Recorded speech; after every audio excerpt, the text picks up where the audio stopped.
Hello everyone, and today we're going to talk about what's the difference between the words scrawny, gaunt, and emaciated.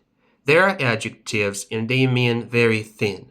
But to what degree very thin? Let's find it out together because there are some nuances and you can apply them to people and animals alike. Let's start with scrawny. Scrawny is very thin because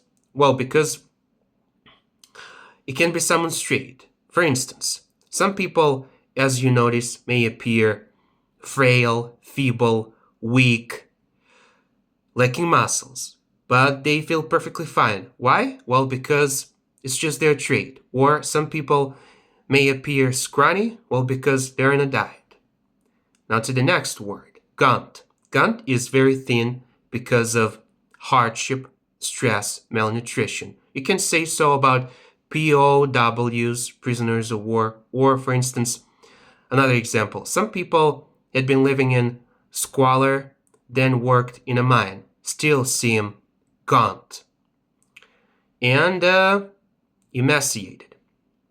Well, emaciated is more like a medical term, and it's not just very thin, it's abnormally and extremely thin. Because of starvation, famine, illness, disease. You can say so about people suffering from tuberculosis. Or another example, Christian Bale played a man suffering from insomnia in the Machinist movie. Well, he did an excellent job. It was a big feat and a real ordeal. And to me, he was looking like bones and skin.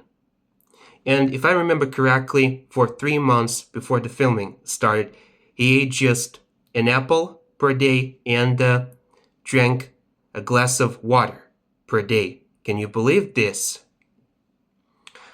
Well, anyway, thank you so much for watching, and until next time.